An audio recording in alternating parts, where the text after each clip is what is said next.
नमस्कार दोस्तों।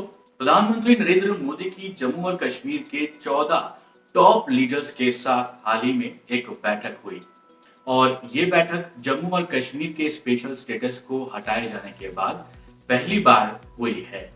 आप सभी जानते ही हैं कि इस राज्य को 2 केंद्र शासित प्रदेशों में विभाजित कर दिया गया था और अब ये बात सामने आ रही है कि इस बैठक का जो फोकस था वो हो सकता है कि राज्य के डिलिमिटेशन या फिर कहीं राज्य के निर्वाचन क्षेत्रों का परिसीमन भी हो सकता है।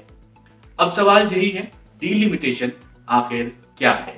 तो चलिए समझते हैं। पहले थोड़ा बैकग्राउंड समझ लेते हैं। 5 अगस्त 2019 को जम्मू और कश्मीर राज्य से 35A और 370 के कुछ इंपॉर्टेंट प्रोविजंस को हटा दिया गया और स्पेशल स्टेटस जो मिला हुआ था इस राज्य को उसको भी खत्म कर दिया गया और 2 यूनियन टेरिटरीज बनाए गए, जिसमें कि पहली हो गई जम्मू एंड कश्मीर और दूसरी हो गई लद्दाख। आप सब ये जानते ही हैं कि जम्मू एंड कश्मीर में 2018 के बाद से चुनाव ड्यू हैं और उस समय भाजपा ने तत्कालीन जो महबूबा मुफ्ती की नेतृत्व वाली सरकार थी वहां से समर्थन वापस ले लिया था।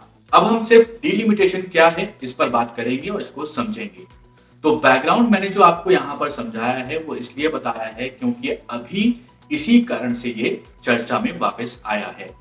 तो अब समझते हैं कि डिलिमिटेशन क्या है। तो डिलिमिटेशन एक ऐसा प्रोसेस है जिसके जितने भी कॉन्स्टिट्यूंसीज हैं उनकी बाउंड्रीज जो होती हैं उनको तय किया जा सके, फिक्स किया जा सके। अब जो बदलाव किए जाते हैं उनका एक मुख्य कारण होता है और वो होता है जनसंख्या में बदलाव।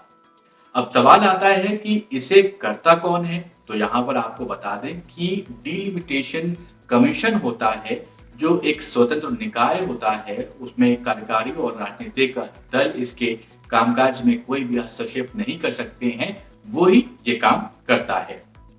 अब एक एग्जाम्पल से समझते हैं।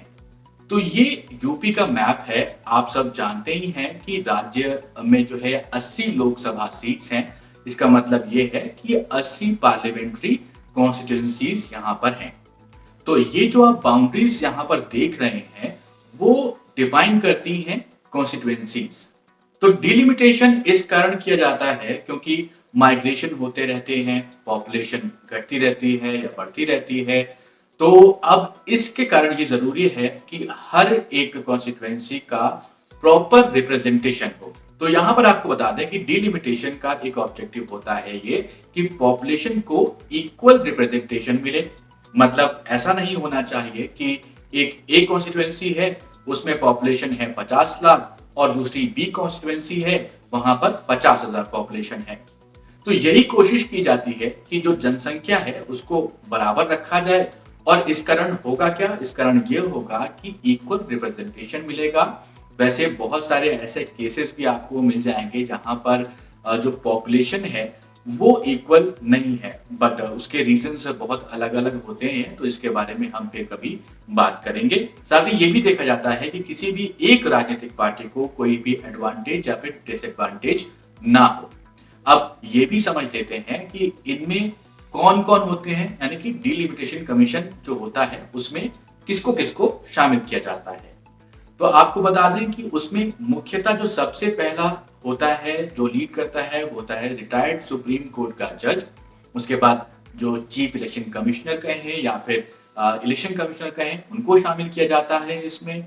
और साथ ही साथ जो स्टेट होता है वहां के स्टेट इलेक्शन कमिश्नर्स को इसमें शामिल किया जाता है। एक जरूरी बात आपको यहाँ पर और बताते हुए चलते हैं कि 2002 में ये फैसला लिया गया था कि 2026 तक इस डिलिमिटेशन की प्रक्रिया को रोक दिया जाए। ये मैं पूरे भारत की बात कर रहा हूँ। संसद द्वारा ये निर्णय लिया गया था कि देश भर में जो लोकसभा निर्वाचन क्षेत्रों के पुनर्निर्धारण पर निर्णय लेने के लिए 2026 के बाद एक परिसीमन आयोग यानी कि डिलिमिटेशन कमीशन का गठन किया जाएगा और उसके बाद ही डिलिमिटेशन होगा। तो ये 2026 की तारीख दी गई थी।